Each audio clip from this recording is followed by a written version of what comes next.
नमस्कार दोस्तों, कैसे हैं आप सभी। और यूपी पुलिस की तैयारी में आप लगे हुए हैं, बहुत बेहतर तैयारी आप कर रहे हैं। और उसी श्रृंखला में जो हमने कल शुरू की थी उत्तर प्रदेश जीएस, उसमें हम आज आपके बीच लेकर आए हैं उत्तर प्रदेश में राष्ट्रीय उद्यान और अभयारण्य, पक्षी विहार कितने हैं, कैसे हैं, वो सभी डाटा हमने 3 चीज़ों पर काम किया है। हम स्थापना वर्ष, उसमें पाए जाने वाले पक्षी और उसमें जो वो कब स्थापित हुआ, किस ज़िले में स्थापित हुआ, ये सब हम आज की क्लास में आपको बताने वाले हैं। पूरी क्लास होगी जिसमें सभी जितने भी यूपी में वन्य जीव अभयारण्य, पक्षी विहार, टाइगर रिजर्व और राष्ट्रीय उद्यान हैं, उन सभी के बारे में थोड़ा थोड़ा डिस्कस होगा। तो चलिए आज की क्लास स्टार्ट करते हैं। बिल्कुल आप हो जाइए तैयार, कॉपी पेन उठा लीजिए, लिस्ट कर लीजिए, अपने काम की चीज़ों को आप लिस्टेड करते रहिए और एक कंप्लीट तैयारी आप हमारे साथ जुड़कर कर रहे हैं। तो चलिए आज की क्लास स्टार्ट करते हैं। वर्तमान में उत्तर प्रदेश में राष्ट्रीय उद्यानों की संख्या 1 है, 11 वन्य जीव विहार हैं, 13 पक्षी विहार हैं और 3 टाइगर रिजर्व हैं। और इन्हीं सभी के बारे में हम 1 बाय 1 पढ़ना शुरू करेंगे। कैसे कैसे, एक राष्ट्रीय उद्यान, 11 वन्य जीव विहार, 13 पक्षी विहार और 3 टाइगर रिजर्व आपके उत्तर प्रदेश में हैं और उनको किस प्रकार से आप पढ़ेंगे। तो चलिए स्टार्ट करते हैं। देखिए, पहला एक काम हम ये करते हैं, आपको इतिहास में लिए चलते हैं थोड़ा सा, कि एशिया का पहला राष्ट्रीय उद्यान, नेशनल पार्क हेली राष्ट्रीय उद्यान, जिसे अब वर्तमान में जिम कार्बेट के नाम से जाना जाता है, उसकी स्थापना सन 1936 में उस समय के वर्तमान उत्तर प्रदेश में हुई, उस समय के उत्तर प्रदेश में हुई। जो आपको पता है कि सन 2000 के बाद 3 राज्य बने नए, झारखंड, उत्तराखंड और छत्तीसगढ़। उन तीनों राज्यों में से आपका एक उत्तराखंड बना, जो उत्तर प्रदेश में से कट के बना है। तो उस समय जो 1936 में आपने इस हेली राष्ट्रीय उद्यान, जो वर्तमान में अब जिम कार्बेट के नाम से जाना जाता है, वो आपके गढ़वाल नैनीताल में है, जो अब वर्तमान में उत्तर प्रदेश में ना होकर कहाँ है, उत्तराखंड में। तो ये अब जो है उत्तर प्रदेश में काउंट नहीं होता है, लेकिन एशिया का था, पहला था जो उत्तर प्रदेश में स्थापित हुआ था, तो इसलिए आप इस चीज़ को याद रखेंगे। अब जो आपका एकमात्र राष्ट्रीय उद्यान है वो है दुधवा राष्ट्रीय पार्क। एकमात्र राष्ट्रीय उद्यान कौन सा है? दुधवा राष्ट्रीय पार्क, उत्तर प्रदेश के लखीमपुर खीरी जिले में स्थित है, एकमात्र राष्ट्रीय पार्क है। और क्षेत्रफल इसका 490 वर्ग किलोमीटर है, 490 वर्ग किलोमीटर इसका क्षेत्रफल है। और ये स्थापित हुआ जी 1977 में। कब हुआ? 1977 में। तो ये एक तो आप चीज़ याद रखिए कि 1977 में ये स्थापित हुआ। 490, देखिए की पॉइंट क्या है, एक तो स्थापना 1977, क्षेत्रफल 490 वर्ग किलोमीटर, और कहाँ है? लखीमपुर खीरी में। कहाँ है? लखीमपुर खीरी में। चलिए आगे बढ़ते हैं और देखते हैं कि यहाँ कौन कौन से जानवर पाए जाते हैं। देखिए ये क्यों खास है, इसकी कुछ खूबियाँ आपके बीच में ले रहे हैं। हिरणों की 5 प्रजातियाँ, हिरणों की यहाँ 5 प्रजातियाँ पाई जाती हैं। वो 5 प्रजातियाँ कौन कौन सी है हिरण में? चीतल, सांभर, कांकड़, पाड़ा और बारहसिंगा। ये 5 प्रकार के हिरण आपके दुधवा राष्ट्रीय पार्क में पाए जाते हैं। इसके बाद इसमें और अन्य में बाघ, तेंदुआ, भालू, सेही, डोरेमोन देख रहे होंगे, या बबलू डब्लू, मोगली वाला जो उसमें सेही आता है कांटों वाली, उड़न गिलहरी, हिस्पिड हेयर, बंगाल फ्लोरिकन, हाथी सूंस, गैजेंटिक डॉल्फिन इसको कहते हैं, सूंस को हम क्या कहते हैं? डॉल्फिन है ये एक प्रकार की, मगरमच्छ, और लगभग 400 पक्षी प्रजाति आपके इसमें पाई जाती है। सरीसृप, सरीसृप समझते हैं, जो सांप की कैटेगरी में आते हैं। उभयचर, तितलियों के अतिरिक्त दुधवा के जंगलों में तमाम अज्ञात और अनदेखी प्रजातियों का ये घर माना जाता है। तो याद करने योग्य ये है कि एक तो यहाँ 5 हिरणों की 5 प्रकार की जो प्रजाति है वो सभी मिलती हैं, 400 प्रकार के पक्षी प्रजाति इसमें मिलती हैं, और सूंस एक याद करने योग्य चीज़ है, सूंस जो गैजेंटिक डॉल्फिन कहलाती है, और उड़न गिलहरी भी यहाँ की विशेषता है। तो इन चीज़ों को आप बिल्कुल ईमानदारी से पढ़िए, लिस्टेड करते रहिए। चलिए आगे बढ़ते हैं। तो एक राष्ट्रीय पार्क हो गया। इसके बाद हम अब बात करेंगे उत्तर प्रदेश के वन्य जीव अभ्यारण्यों की प्रमुख वन्य जीव विहार जो है हम उनकी बात करेंगे। तो एक राष्ट्रीय उद्यान जो दुधवा राष्ट्रीय पार्क है वो हो चुका है। अब आप देखिए उत्तर प्रदेश के प्रमुख वन्य जीव विहार में सबसे पहला नाम आता है चंद्रप्रभा का। किसका? चंद्रप्रभा का। ये क्या है? चंदौली में स्थित है और प्रदेश का सबसे पुराना वन्य जीव विहार है। इसकी खूबी क्या है? प्रदेश का सबसे पुराना वन्य जीव विहार है जिसकी शुरुआत 1957 में हुई। कब हुई? 1957 में, आज़ादी के जस्ट बाद आपको 1957 में इसकी शुरुआत हुई। ये बनारस से लगभग 70 किलोमीटर दूर है। कई बार ये होता है कि जी चंदौली है कहाँ, तो बनारस से 70 किलोमीटर दूर। इसका जो क्षेत्रफल है वो 78 वर्ग किलोमीटर है। कितना है? 78 वर्ग किलोमीटर में ये फैला हुआ है। और यहाँ जो मिलने वाले जीव जंतु हैं वो क्या है?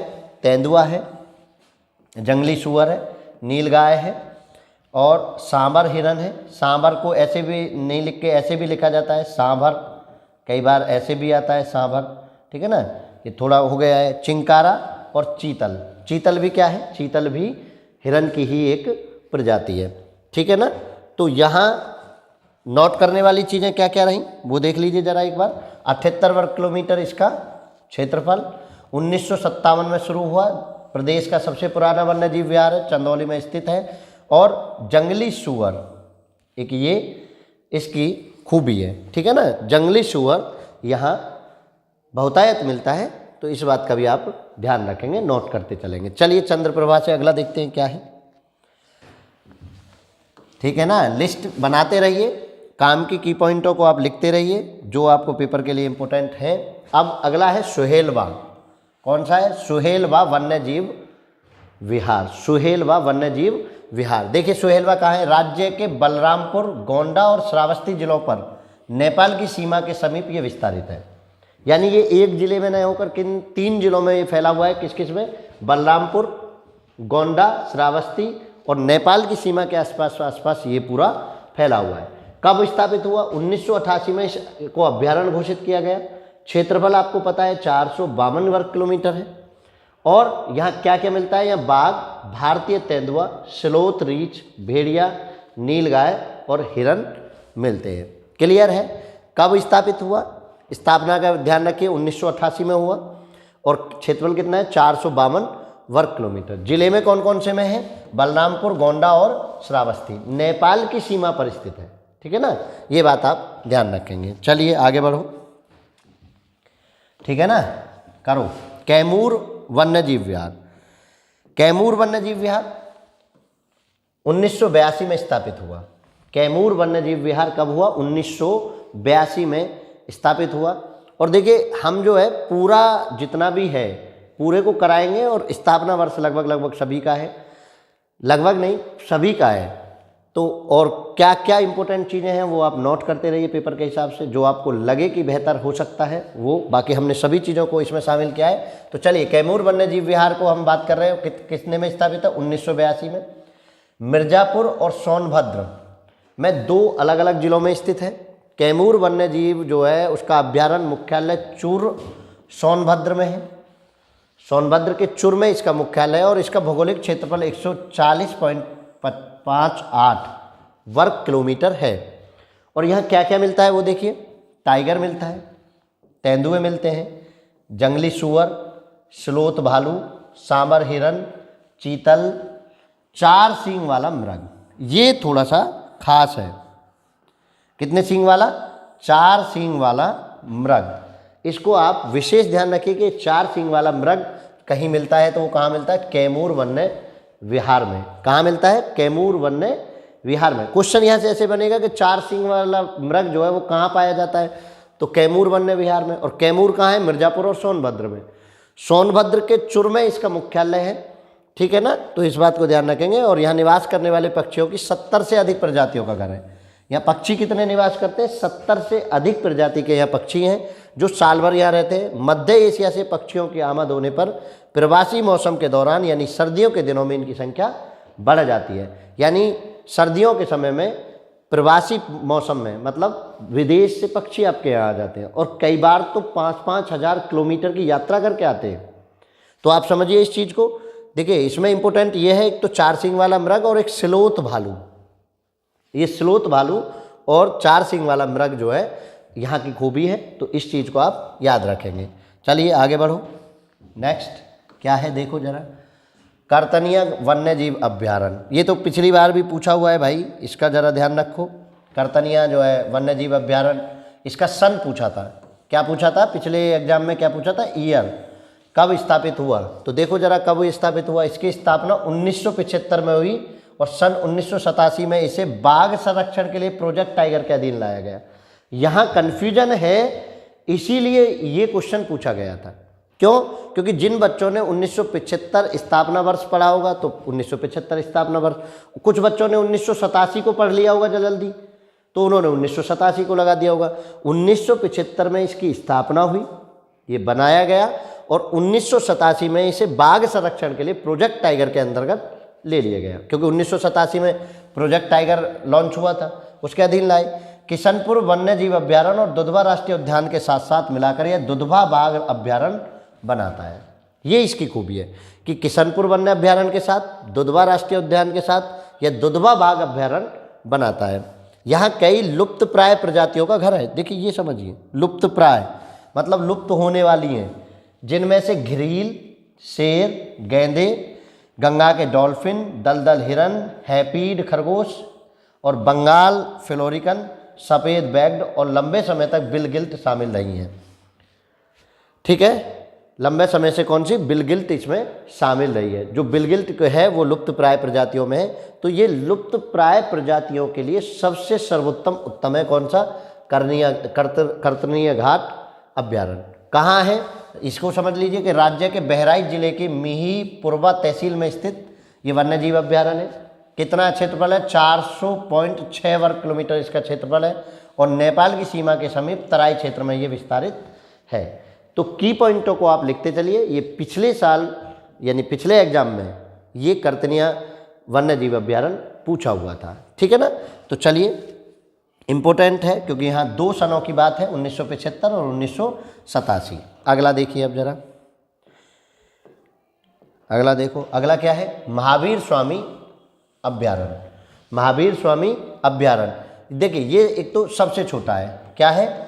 सबसे छोटा है, सबसे छोटा अभ्यारण्य है, क्षेत्रफल में सबसे छोटा है। यहाँ लिखा हुआ भी है सबसे छोटा है, ललितपुर में स्थित है और सबसे छोटा है। स्थापना देखिए 1977 में इसकी स्थापना हुई और क्षेत्रफल कितना है? कुल 5.4 वर्ग किलोमीटर, 5.4 वर्ग किलोमीटर, क्योंकि क्षेत्रफल किस में होता है? वर्ग किलोमीटर में होता है, खाली किलोमीटर में नहीं होता। और कौन कौन यहाँ पाया जाता है? देखो जरा, मोर, तेंदुआ, नीलगाय, सांबर, नीली बैल और लंगूर और बंदर। देखिए यहाँ से ये क्वेश्चन, ये जो है ये इंपॉर्टेंट चीज़ें है कि नीली बैल जो है वो कहाँ मिलता है? नीला बैल वो कहाँ मिलता है? वो यहाँ मिलता है। ठीक है, सबसे छोटा है महावीर स्वामी अभ्यारण्य। चलो आगे बढ़ो। इसके बाद रानीपुर वन्य जीव अभ्यारण्य। रानीपुर वन्य जीव अभ्यारण्य कहाँ है? राज्य के चित्रकूट जिले में स्थित ये वन्य जीव अभ्यारण्य है। यह 230 वर्ग किलोमीटर क्षेत्रफल पर फैला हुआ है। कितने पर? 230 वर्ग किलोमीटर क्षेत्रफल पर। स्थापित कब हुआ? 1977। और देखिए क्या क्या यहाँ मिलता है? बंगाली बाघ, बंगाली टाइगर, भारतीय तेंदुआ, स्लोथ रीछ, सांभर, कृष्ण मृग, सांभर मिलता है जो कि कौन है? हिरन की एक प्रजाति है, पहले ही हम बता चुके हैं। कृष्ण मृग, काला हिरन, कृष्ण मृग किसको कहते हैं? काला हिरन को। मोर, चिंकारा, मछुआरी बिल्ली, राम चिरैया और अन्य प्राणी इसमें मिलते हैं। राम चिरैया क्या कहते हैं? किंगफिशर भी आप राम चिरैया को कहते हैं। तो समझे क्या क्या चीज़ यहाँ है। और सबसे बड़ी बात इसकी स्थापना वर्ष आप याद रखिए 1977, चित्रकूट जिले में है। और कौन सा? राम चिरैया और कृष्ण मृग, काला हिरन। ये 2 चीज़ आप इसके लिए इम्पोर्टेंट करके नोट कर सकते हैं, लिख सकते हैं। ठीक है ना। चलो जरा देखिए राम चिरैया को, है राम चिरैया वैसे भी खास हो जाएगा, इस बार प्राण प्रतिष्ठा हो रही है तो राम चिरैया खास तो हो सकता है। तो ध्यान देखिए, जो चर्चाओं में होता है वहाँ से क्वेश्चन जरूर बनते हैं। जो चीज़ें चर्चाओं में होती हैं वहाँ से क्वेश्चन अवश्य बनता है, आप इस बात का विशेष ध्यान रखिए। चलिए राष्ट्रीय चंबल अभ्यारण्य की बात करिए। राष्ट्रीय चंबल अभ्यारण्य आप समझिए कि इसको ऐसे न मान लें कि चंबल है तो कहीं और होगा। राष्ट्रीय चंबल अभ्यारण्य। अब इसकी खूबी समझिए, ये राष्ट्रीय चंबल अभ्यारण्य केवल उत्तर प्रदेश में नहीं है, ये उत्तर प्रदेश के साथ साथ मध्य प्रदेश का भी इसमें कुछ पार्ट शामिल है। चलिए आप राष्ट्रीय चंबल अभ्यारण्य पढ़िए। स्थापित 1979 इटावा में स्थित है। भीड़ रूप से विलुप्त प्राय घड़ियाल, लाल मुकुट, कछुआ और गंगासूस मतलब गंगा की डॉल्फिन की रक्षा के लिए ये बनाया गया था, क्योंकि ये विलुप्त प्राय थी। कौन कौन? घड़ियाल, लाल मुकुट, कछुआ और गंगासूस, ये विलुप्त प्राय की स्थिति में कैटेगरी में थी। उनकी रक्षा के लिए ये जो है राष्ट्रीय चंबल अभ्यारण्य बनाया गया। क्षेत्रफल कितना? 5400 वर्ग किलोमीटर का क्षेत्रफल इसमें शामिल हुआ है। 5400 वर्ग किलोमीटर क्षेत्र को आरक्षित कर दिया गया है कि उसमें आप एक्टिविटीज नहीं कर सकते। तो स्थापना वर्ष याद रखिए और रखिए कि ये जो है लाल मुकुट कछुआ कहाँ मिलता है, वो भी आपको राष्ट्रीय चंबल अभ्यारण्य में देखने को मिल जाएगा। चलो ठीक है ना। और भाई लाइक शेयर रुकने नहीं चाहिए, बढ़ाते रहिए, तभी हमें हौसला मिलेगा। 1 बाय 1 जितने भी टॉपिक यूपी पुलिस में पूछे जाते हैं 1 बाय 1 सभी टॉपिक्स को हम कवर करेंगे। एमसीक्यू को भी देख रहे हैं कि एमसीक्यू पैटर्न पर भी आपको क्वेश्चन सीरीज लाएं, और बाकी हम स्टैटिक रूप में पूरी जीएस पूरी यूपी को पढ़ाएंगे, आपके साथ रहेंगे। तो अब अगला क्या है? सोह गीब रवा वन्य जीव अभ्यारण्य। सोह गीब रवा वन्य जीव अभ्यारण्य। देखिए 1987 में ये पुराने गोरखपुर फॉरेस्ट डिवीजन से घिरा हुआ है। 1987 में इसको गोरखपुर फॉरेस्ट डिवीजन से उत्तरी भाग में, कौन से भाग में? उत्तरी भाग में इसको जो है गठित कर दिया। उत्तरी भाग में इसको गठित कर दिया, ठीक है। और उत्तर प्रदेश के महाराजगंज जिले में वो पूरा जो आता था उस समय गोरखपुर फॉरेस्ट डिवीजन के अंतर्गत आता था। तो 1987 में उसके उत्तरी भाग को रिजर्व कर दिया। जो महाराजगंज का इलाका था उसको उसमें क्या बना दिया? सोहब गीब रवा वन्य जीव अभ्यारण्य बना दिया। क्या क्या मिलता है यहाँ देखो जरा। बाघ, तेंदुआ, चीतल, भालू, जंगली बिल्ली, जंगली सुअर, अजगर आदि इसमें जो है मिलते हैं। और इसका सबसे लोकप्रिय चीज़ क्या है? आकर्षण का केंद्र क्या है कि क्यों पर्यटक स्थलों में भी ये काउंट होता है। पर्यटन वहाँ बहुत है, लोग जाते हैं वहाँ देखने। तो सबसे लोकप्रिय जो है इसका सिंघराना ताल है, जो अभ्यारण्य का गौरव है। इस अभ्यारण्य के बीच में सिंघराना ताल है, एक ताल बना हुआ है जो बड़ा ही खूबसूरत लगता है। और इसका क्षेत्रफल कितना है? 428.2 वर्ग किलोमीटर, ठीक है। तो एक तो ये कि ये गोरखपुर फॉरेस्ट डिवीजन के उत्तरी भाग में है, वहाँ को उसको काट के 1987 में इसको बना दिया गया। और महाराजगंज जिले में इसको घोषित कर दिया गया कि ये महाराजगंज जिले में माना जाएगा, ठीक है। चलो आगे बढ़ो, डेट आप याद रखिए। और सिंघराना ताल के लिए प्रसिद्ध है, आप ये चीज़ भी याद रखिए। चलो अगला बताओ, किशनपुर वन्य जीव अभ्यारण्य। किशनपुर वन्य जीव अभ्यारण्य की बात करें, मैलानी के पास दुधवा टाइगर रिजर्व का ये एक हिस्सा है। यह 227 वर्ग किलोमीटर में है और 1972 में स्थापित हुआ। कितने में है? 227 वर्ग किलोमीटर, 1972 में स्थापित किया गया। यह लखीमपुर खीरी जिले के भीरा शहर में है। कहाँ है?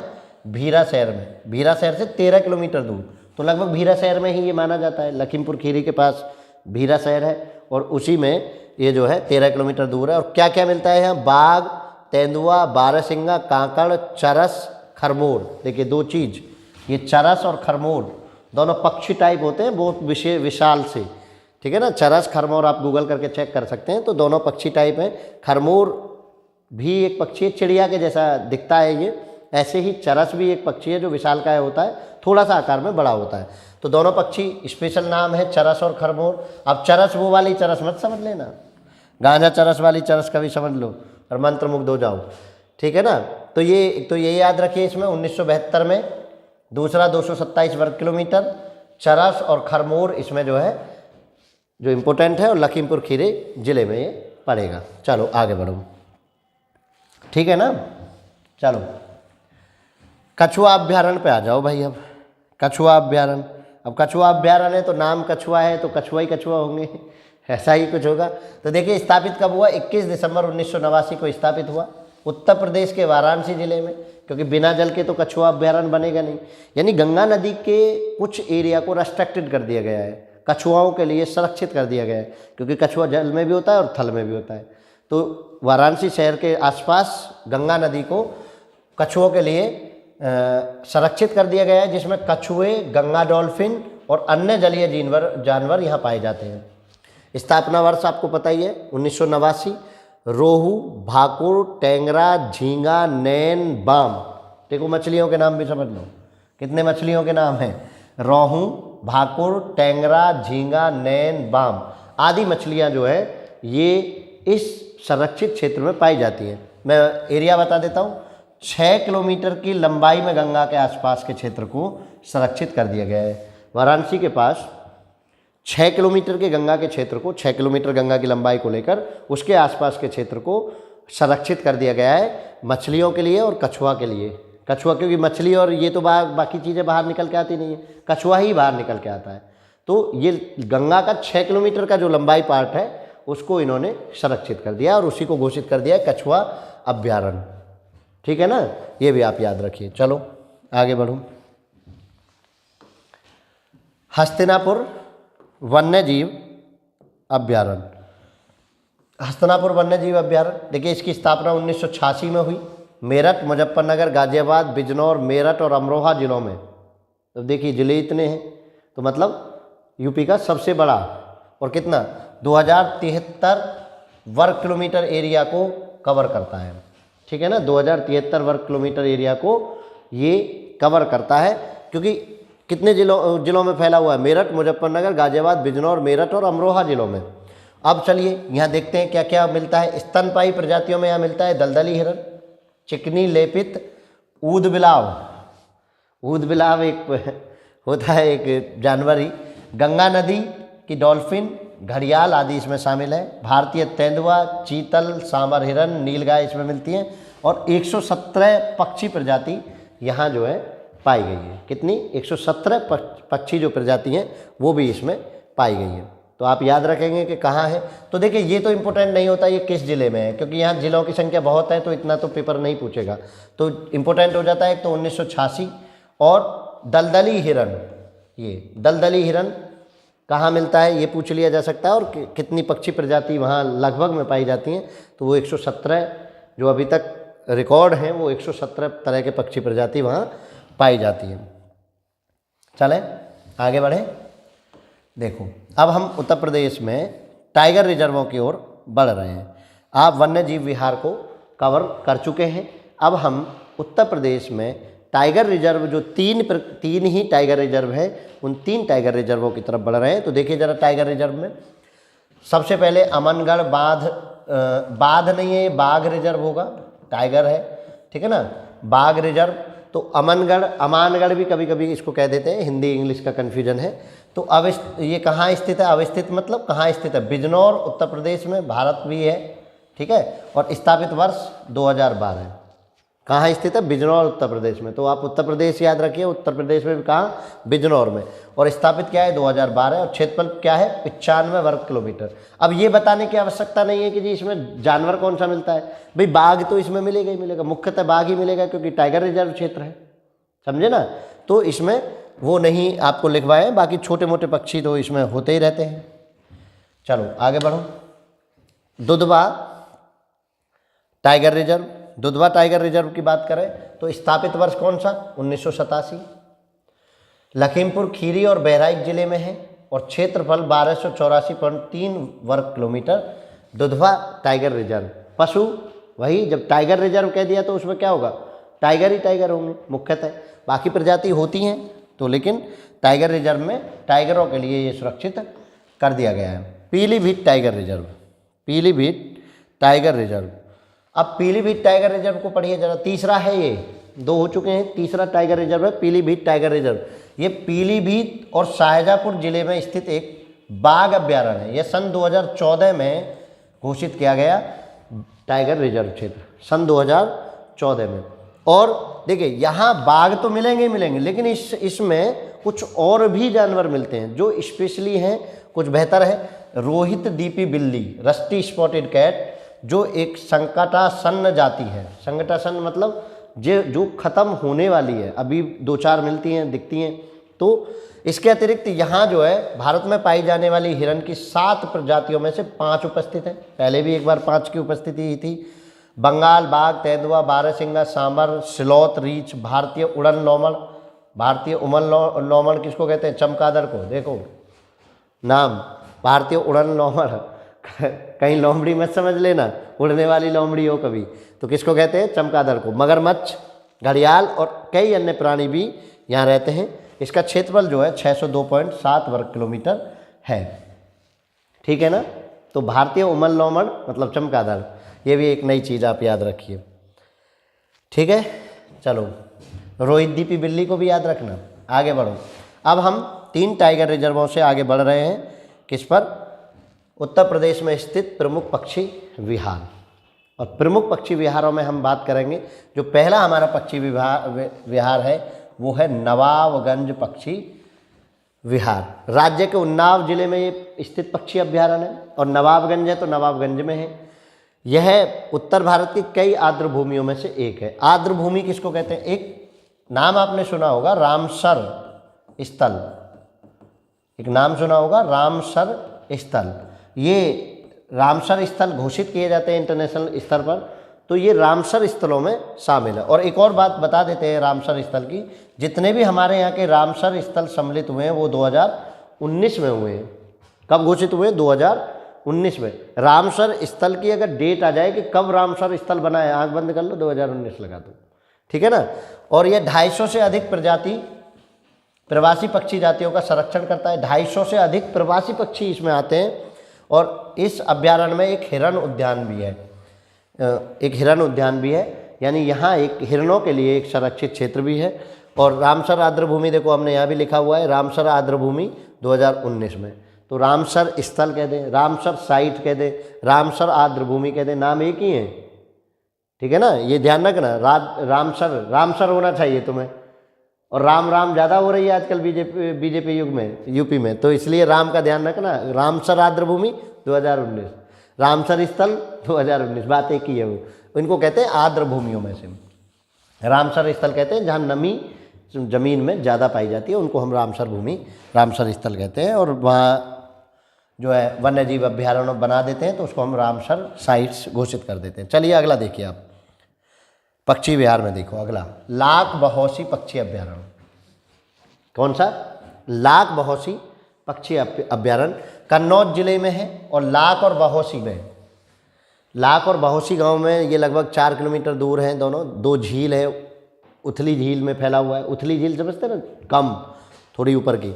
यह कन्नौज से लगभग 40 किलोमीटर दूर है। मुख्य रूप से एक पक्षी अभ्यारण्य है। 49 प्रजातियाँ इसमें पाई जाती हैं। भारत में 97 प्रजाति पाई जाती है, जिनमें से 49 प्रजाति यहाँ पाई जाती हैं। यह भारत के सबसे बड़े अभ्यारण्यों में से एक है। 80 वर्ग किलोमीटर को कवर करता है। ठीक है। और जिसमें ऊपरी गंगा नहर का भी विस्तार शामिल है। 1989 में स्थापित हुआ। 1989 में स्थापित हुआ।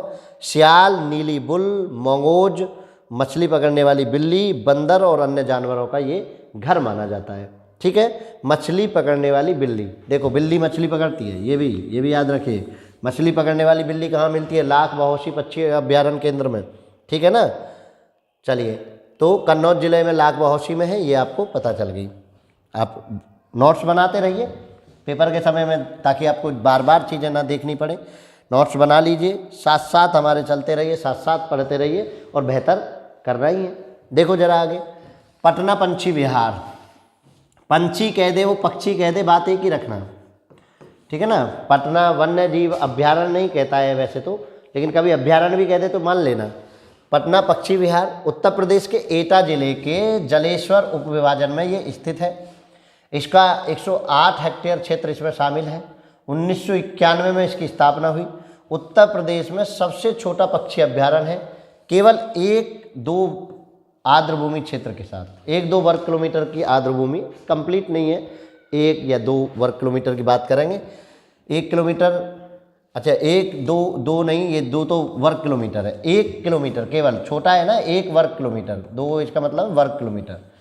1 वर्ग किलोमीटर में ये स्थित है आर्द्र भूमि के साथ। आ गए ना आर्द्र भूमि? आर्द्र भूमि मतलब रामसर साइट, झील में रहने वाले महत्वपूर्ण जलीय पक्षी कमर whistling duck, greylag goose, comb duck, ruddy shelduck, gadwall, Eurasian wigeon और इंडियन स्पॉट बिल डक, उत्तरी सोवेलर और उत्तरी पिंटेल। ये नाम भी विदेशी से हैं, तो थोड़ा ध्यान रखना इनका, ठीक है ना। नाम भी विदेशी से हैं, इंग्लिश में है कुछ नाम, कुछ हिंदी में कन्वर्ट है। तो आप याद रखिए कि इसमें ये जो है पक्षी इसमें पाए जाते हैं। याद रखने योग्य चीज़ 1991 में, ठीक, और सबसे छोटा है। चलो आगे बढ़ो। बखीरा पक्षी विहार, अगला क्या है? बखीरा पक्षी विहार राज्य के पूर्वी भाग में संत कबीर नगर जिले में स्थित है। कहाँ? संत कबीर नगर जिले में। 29 वर्ग किलोमीटर का क्षेत्रफल है। विशाल झील है जिसके आसपास ये जो है पक्षी का आश्रय स्थल है, और विशेषकर शीतकाल में तिब्बत, साइबेरिया, यूरोप, चीन जैसे सुदूर क्षेत्रों से प्रवास करके यह पक्षी आते हैं। और मैं बता रहा था कि यहाँ जो आने वाले पक्षी हैं वो कम से कम कभी कभी 5000 किलोमीटर की दूर यात्रा करके भी आते हैं। आप समझिए, 5000 किलोमीटर की दूर यात्रा करके वो भारत में क्या आ रहे हैं? मौज लेने, पर्यटन करने, घूमने फिरने। देख लो, पक्षी भी घूम रहे हैं और तुम घूमना पसंद नहीं करते हैं। कोई नहीं, यूपी पुलिस मिल जाएगी, उसके बाद जो है खूब घूमना फिरना होगा। तो यहाँ नीली कीच मुर्गी यहाँ का प्रमुख पक्षी है। आर्द्र भूमि दिवस पर इसे रामसर स्थल के रूप में भारत सरकार द्वारा चिन्हित किया गया है। और रामसर स्थल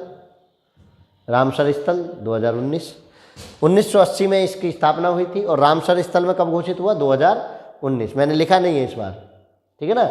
वो 2019 रामसर स्थल देखो ना, 2019 बोलो ना, सीधी सी बात रखो, ठीक है ना। बखीरा पक्षी विहार। इसके बाद आगे बढ़ो। अगला सूर सरोवर या कीटम झील पक्षी अभ्यारण्य। क्या है?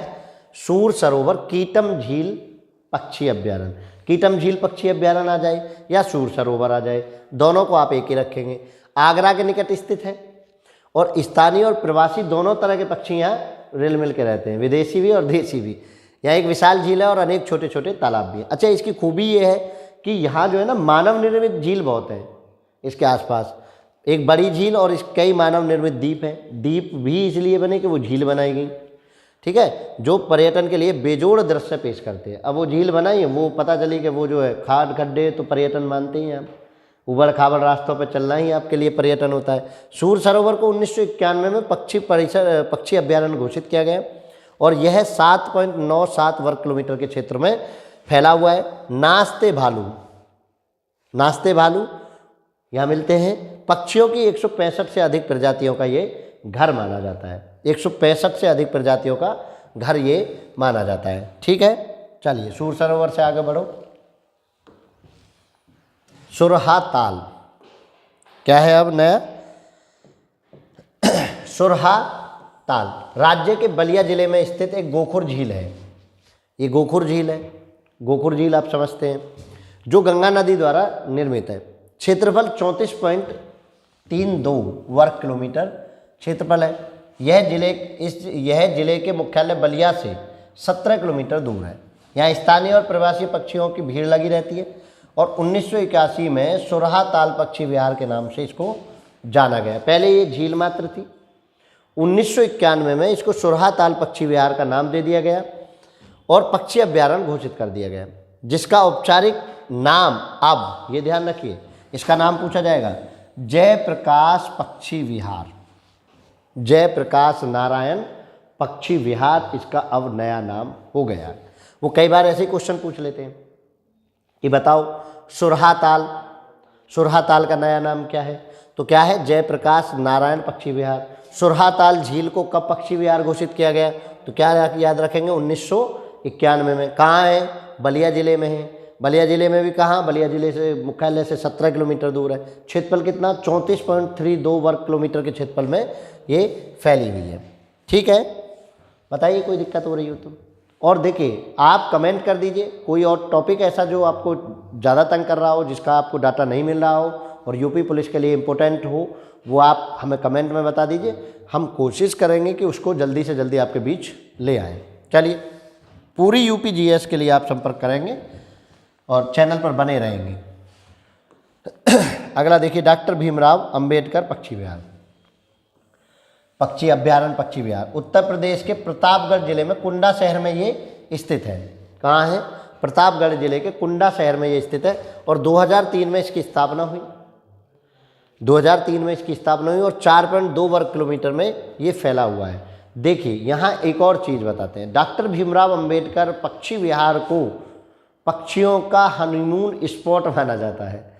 क्या माना जाता है? हनीमून स्पॉट, हनीमून स्पॉट माना जाता है इस डॉक्टर भीमराव अंबेडकर पक्षी अभ्यारण्य को। यहाँ प्रजनन के लिए सबसे बेहतर जो मौसम है, जलवायु है, वो सबसे बेहतर है, तो इसको हनीमून स्पॉट भी यूपी में कहा जाता है। व्यक्तियों के लिए नहीं, पक्षियों के लिए। कभी आप व्यक्तियों के लिए समझें, ठीक है ना। चलो आगे बढ़ो, देखो अब बताइए अगला। अगला है आपका समसपुर पक्षी विहार। समसपुर पक्षी विहार रायबरेली जिले के सालौन के निकट स्थित पक्षी अभ्यारण्य है। कहाँ है? तो रायबरेली जिले में सालौन के निकट। इसकी स्थापना 1987 में 780 हेक्टेयर के क्षेत्रफल पर कराई गई और यहाँ 250 से अधिक प्रकार के पक्षी देखे जाते हैं। 250 से अधिक प्रकार के पक्षी देखे जाते हैं। देखो, रामसर आर्द्रभूमि में शामिल हुआ और कब हुआ? 2019 में। रामसर आर्द्रभूमि में शामिल हुआ तो कब हुआ? 2019 में। यूपी के जितने भी क्षेत्र वन्यजीव अभ्यारण्य, पक्षी विहार या जितने भी रामसर क्षेत्र घोषित हुए हैं वो आपके 2019 में ही हुए हैं। आप एक डेट याद रखिए कि 2019।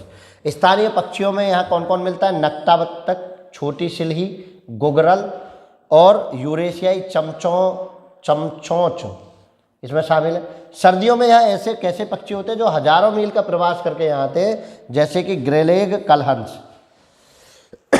कौन आता है प्रवासी पक्षी? ग्रेलेग कलहंस, उत्तरी सींख पर छोटी मुर्गाबी और यूरेशियाई पतेरा, तिदारी और चकवा, ये जो है यहाँ पक्षी पाए जाते हैं। क्लियर है? बहुत आसान से आप पढ़ रहे हैं। आप देखिए, एक लिस्ट बना लीजिए, स्थापना वर्ष, जिला, स्थान, रामसर क्षेत्र में शामिल हुआ है या नहीं हुआ, और मुख्य पक्षी या पशु जानवर, ठीक है। और आप लिस्ट बना के आप याद कर सकते हैं। चलो आगे बढ़ो। समन पक्षी अभ्यारण्य, इसको समन को कहीं कहीं समान भी लिख देता है, ठीक है ना, किताबों में अलग अलग है। समन पक्षी अभ्यारण्य सन 1990 में इसकी स्थापना हुई। कब हुई? सन 1990 में इसकी स्थापना हुई। यह पश्चिमी उत्तर प्रदेश के मैनपुरी जिले में एक आर्द्रभूमि है। आर्द्रभूमि मतलब वही समझो रामसर साइट्स। समन गांव में स्थित इसे 2019 में संरक्षित रामसर साइट के रूप में नामित किया गया। रामसर साइट भी वो कहता है कई बार, तो इस चीज़ से कंफ्यूज मत होना कि रामसर साइट आया जी, हम तो आर्द्रभूमि पढ़ के गए थे भैया, हम तो ये पढ़ के गए थे। देखिए, आप रामसर साइट्स का हो, रामसर स्थल का हो या आर्द्रभूमि का हो, तीनों बात एक ही है। और कब वो हुआ है? 2019, ये डेट याद रखिए। अभ्यारण्य का कुल क्षेत्रफल लगभग 525 हेक्टेयर है और 187 पक्षी प्रजातियाँ यहाँ पाई जाती हैं। और उन पक्षी प्रजातियों में देखिए कौन है? काले मुकुट वाले रात्रि बगुले जो रात में आकर ठहरते हैं, बगुला और भारतीय तालाब बगुले के लगभग 150 घोंसले हैं का घर है। बगला है और भारतीय तालाब बगुले, तालाब में जो बगले होते हैं उनके 150 घोंसलों का ये घर है। सारस क्रैन यहाँ पाई जाती है। काली गर्दन वाले सारस यहाँ पाए जाते हैं। कई बड़े चित्तीदार चील यहाँ पाई जाती है। आर्द्रभूमि नीलगाय जैसे स्तनधारी और बंगाल मॉनिटर छिपकली के लिए ये बहुत सर्वोत्तम जगह होती है। किसके लिए? बंगाल मॉनिटर छिपकली, नीलगाय जैसे स्तनधारियों के लिए और बंगाल मॉनिटर छिपकली जैसे सरीसृपों के लिए, ठीक है ना। तो आप इसमें क्या सब याद रखेंगे? ज़्यादा बेहतर क्या है? 1990 काले मुकुट वाले रात्रि बगले, 187 पक्षी प्रजाति यहाँ पाई जाती हैं, ये भी आप याद रखिए। और रामसर साइट्स ये 2019 में बना, आप ये भी याद रखिए, ठीक है। लिस्ट बना रहे हैं ना? हाँ जी, लिस्ट बना रहे हैं ना? हाँ, जो भी हो अब पढ़ाई करना स्टार्ट कर दीजिए। पर डे आप बेहतर पढ़िए। और मैं ये कहता हूँ कि हमेशा से बेहतर पढ़ो, एक बार पढ़ो, बेहतर पढ़ो, सभी चीज़ों को कंप्लीटली अचीव करो। आधी अधूरी जानकारी मान के चलिए, आपने अभ्यारण्य पहले पढ़ा, वन्यजीव अभ्यारण्य पढ़े, कभी आपने सन नहीं पढ़ी, सन का क्वेश्चन देख लिया प्रैक्टिस सेट में तो सन पढ़ने चले गए। मैं ये कहता हूँ एक बार में जो जो टॉपिक आपसे यूपी पुलिस में पूछे जा रहे हैं या बाकी अन्य एग्जाम्स में पूछे जा रहे हैं, उनको एक बार में बेहतर पढ़ लो, लिस्टेड कर लो। बार बार आपको नोटबुक या किताब या चैनल बदलने की आवश्यकता नहीं पड़नी चाहिए। चलो अगला देखो, सांडी पक्षी अभ्यारण्य उत्तर प्रदेश के हरदोई जिले में है। सांडी पक्षी अभ्यारण्य क्या है? उत्तर प्रदेश के हरदोई जिले में 1990 में सैंडी पक्षी अभ्यारण्य बनाया गया और 2019 में इसे रामसर साइट्स के रूप में घोषित किया गया। क्षेत्रफल 309 हेक्टेयर है, यानी 3.09 वर्ग किलोमीटर। और देखिए गर्रा नदी इसके समीप बहती है, जिसको गरुण गंगा के नाम से जाना जाता था। गर्रा नदी किसके साथ पास बहती है? सांडी पक्षी अभ्यारण्य के। गर्रा नदी जिसको गरुण गंगा के नाम से जाना जाता था, अभ्यारण्य के पास से गुजरती है। तो ऐसे आप लिंक करके क्वेश्चंस को पढ़िए। और दुर्लभ साइबेरियन सफ़ेद क्रैन यहाँ मिलती है। साइबेरिया सफ़ेद क्रैन दुर्लभ प्रजाति में आती है और वो यहाँ मिलती है। ठीक है, कब बना? 1990 में। रामसर साइट हुआ 2019 में। दुर्लभ साइबेरियन सफ़ेद क्रैन यहाँ की खूबी है। और गरुण गंगा जो गर्रा नदी के नाम से जानी जाती थी, वो जो है इसके पास से गुजरती है। हो गया, एक बार में ही आप लिस्टेड कर लीजिए, बेहतर। चलो आगे बढ़ो। देखिए विजय सागर पक्षी विहार, कौन सा आ गया है अब? विजय सागर पक्षी विहार उत्तर प्रदेश के महोबा हमीरपुर जिले में ये स्थित है। विजय सागर पक्षी विहार की स्थापना 1990 में हुई। महोबा हमीरपुर जिले में स्थित है। विजय सागर जो पक्षी विहार है उसकी स्थापना 1990 में हुई और 3 वर्ग किलोमीटर का क्षेत्रफल है। 3 वर्ग किलोमीटर के क्षेत्रफल में वो है, ये कवरअप करता है। सियार, नेवला, जंगली बिल्ली और विभिन्न स्थानीय और प्रवासी पक्षी इसमें रहते हैं। सियार, नेवला, जंगली बिल्ली और विभिन्न जो स्थानीय पक्षी हैं वो इसमें, या प्रवासी पक्षी हैं वो इसमें रहते हैं। तो बिल्कुल भी हेजिटेट नहीं होना है, बिल्कुल एकदम ईमानदारी के साथ पढ़ना है और बेहतर पढ़ना है। चलो आगे बढ़ो और देखिए, विजय सागर के बाद अगला नाम है ओखला पक्षी वन्यजीव अभ्यारण्य। ओखला पक्षी वन्यजीव अभ्यारण्य, ओखला को पश्चिमी यूपी जानते होंगे। ओखला पक्षी अभ्यारण्य 1990 में यमुना नदी पर 3.5 वर्ग किलोमीटर के क्षेत्रफल में बनाया गया। 1990 में गौतम बुद्ध नगर जिले में स्थित है। गौतम बुद्ध नगर और गाजियाबाद दोनों को आप शामिल करिए। गौतम बुद्ध नगर और गाजियाबाद प्लस गाजियाबाद, ठीक है, गाजियाबाद में यह है। 2 गंभीर रूप से लुप्तप्राय प्रजाति यहाँ मिलती हैं, वाइट रम्प्ड गिद्ध और भारतीय गिद्ध। 2 ये लुप्तप्राय प्रजातियाँ हैं, ये यहाँ मिलती हैं। 9 संवेदनशील प्रजाति इसमें मिलती हैं। कौन कौन सी? बैकल तील, बेयर पोचार्ड, सारस क्रैन, मिलनसार लेविंग, इंडियन स्कीमर, पलास फिश ईगल, लेजर एडजुटेंट और ब्रस्टल ग्रास बर्ड और फिन वीवर। ये 9 प्रकार की जो संवेदनशील प्रजाति हैं वो यहाँ मिलती हैं। 7 निकट संकटग्रस्त, यानी जल्दी में ही अगर उनका संरक्षण नहीं किया गया है तो वो संकटग्रस्त हो जाएंगी प्रजातियाँ, वो भी मिलती हैं, जिनमें कुछ नाम है ferruginous pochard, black bellied tern, grey headed fish eagle. ठीक है, तो ये आपका जो है ओखला पक्षी विहार का है। तो आप ये रखिए कि यहाँ जो है कौन संवेदनशील है, और 1990 और गाजियाबाद, और वो आपको पता ही है। पढ़िए अगला, पार्वती अरंगा पक्षी विहार। अरंगा भी कहीं कहीं लिखा आता है, पार्वती पक्षी अरंगा विहार राज्य के गोंडा जिले में 10.84 वर्ग किलोमीटर पर ये बना हुआ है। 10.84 वर्ग किलोमीटर इसका क्षेत्रफल है और यह रामसर सम्मेलन में राष्ट्रीय स्तर पर आर्द्र भूमियों में से एक घोषित किया गया। तो कब बनी आर्द्र भूमि, याद है ना? कब बनी? 2019 याद करते आ रहे हैं। आर्द्र भूमि 2019 में घोषित हुआ और 1990 में ये स्थापित हुआ।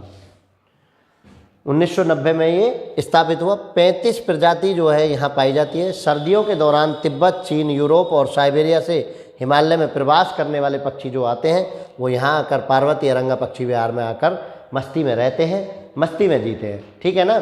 चलिए, तो आई होप कि आपको क्लास बहुत बेहतर लग रही होगी और सभी कंप्लीट नॉलेज के साथ हम आपको क्लास दे रहे हैं। और देखिए, अगर आपको लग रहा है कि क्लास वास्तव में बेहतर है तो आप अपने सभी जो तैयारी कर रहे हैं आपके आसपास दोस्त, उन सभी को भेजिए और कहिए कि कंप्लीट यूपीजीएस के लिए एक ही नाम, एक ही चैनल, स्टनर क्लासेज।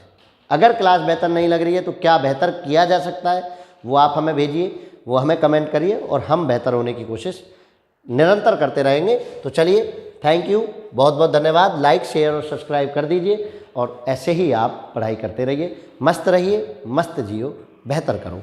धन्यवाद।